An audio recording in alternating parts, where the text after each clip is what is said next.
अंग्रेजी में एक कहावत है, old habit die hard. Rohit और विराट कोहली पर एक कहावत सटीक बैठती है और इसीलिए आज हम कह रहे हैं, रोको, मत जाने दो, मत जाने दो। सच है कि 2027 जो है वो अभी दूर है, लेकिन 2025 में अभी भी ये दोनों बादशाह हैं और इनकी बादशाहत ऐसी है कि इनके आसपास कोई नहीं है, कोई नहीं है।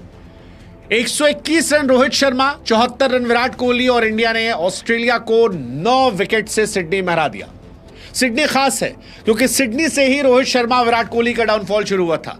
यही वो मैदान था जहां पर रोहित शर्मा ने बैकआउट किया था और उसके बाद टेस्ट क्रिकेट में रिटायरमेंट का ऐलान हुआ था। लेकिन अब इसी सिडनी पर रोहित और विराट ने बताया कि ऑस्ट्रेलिया भी रोको को रोक नहीं सकती। पहला मैच बारिश, दूसरे मैच में रोहित शर्मा ने जलवा दिखाया और तीसरे मैच में दोनों ने मिलकर जो किया वो सुकून देने वाला है। वैसे भी रोहित शर्मा की बल्लेबाजी जो है वो सुकून देती है, विराट कोहली की बल्लेबाजी जुनून देती है और रोहित और विराट जब एक साथ आते हैं तो पोस्ट दिवाली जो है एक बार फिर दिवाली वाली हालत है। इंडिया सीरीज भले ही हार गई है, लेकिन इंडियंस जो है वो 7वें आसमान पर हैं क्योंकि वो इस पारी की अहमियत समझते हैं।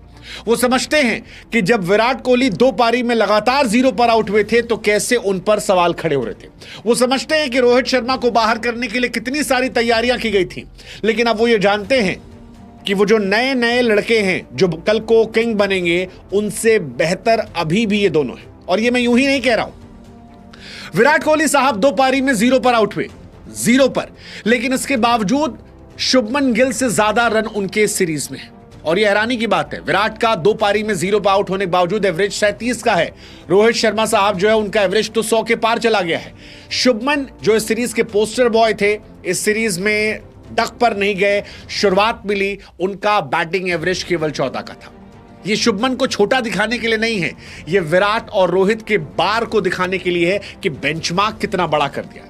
हालांकि सवाल शुभमन गिल पर है क्योंकि पिछली कई पारियों में, चाहे वो T20 हो या फिर ओडीआई क्रिकेट में, वो फ्लॉप रहे हैं। टैलेंटेड हैं, लेकिन उस टैलेंट को जस्टिफाई करना भी जरूरी होता है क्योंकि बाहर जायसवाल जैसा खिलाड़ी डगआउट में बैठा है, अभिषेक शर्मा जैसा खिलाड़ी इंतजार कर रहा है और ऋतुराज गायकवाड़ जैसा खिलाड़ी रणजी में शतक पर शतक ठोक रहा है। लेकिन आपको मौके मिल रहे हैं, मौके रोहित और विराट को भी मिले। और रोहित तो ऐसा लग रहा है कि भाई साहब फिटमैन ओडीआई क्रिकेट में नंबर 1 रैंक के लिए 38 साल की उम्र में चेस कर।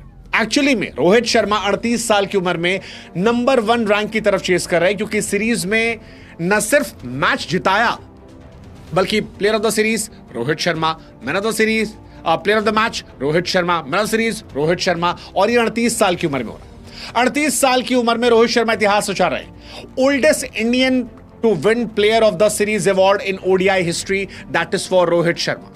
Rohit Sharma became the first Indian 2 player of the match, player of the series का अवार्ड ऑस्ट्रेलिया में ओडीआई में, जो बहुत बहुत बहुत बड़ी बात है। और ये बड़ी बात इस सीरीज में और इसलिए है क्योंकि इस सीरीज से पहले रोहित शर्मा के रिटायरमेंट के बारे में बातें चल रही थी। कहा जा रहा था कि रोहित शर्मा से कैप्टेंसी छीनी गई है, लेगेसी फॉरवर्ड नहीं की गई है। उनके वेट को लेकर बहुत सारी बातें चल रही थी, लेकिन रोहित ने वेट घटाया, रन बढ़ाया, प्रैक्टिस बढ़ाई और इस सीरीज में सबसे बेहतर निकल कर आए। सच कहें तो रोहित की बल्लेबाजी का असर है कि विराट से ही प्रेशर हटा, क्योंकि रोहित को बाहर करने के लिए ऐसा लग रहा था कि सब बेताब थे। दूसरे मैच में अगर रोहित फ्लॉप हो जाते तो शायद तीसरे मैच में जायसवाल को मौका दे दिया था, रोहित को ड्रॉप कर दिया था। लेकिन दूसरे मैच में हार के बावजूद रोहित शर्मा का जो शतक था वो इंडिया के लिए सुकून देने वाला था, क्योंकि ये एक्स्ट्रा मौका दे रहा था विराट को भी, विराट से प्रेशर भी हटा रहा था। और नतीजा यह था कि तीसरे मैच में शतक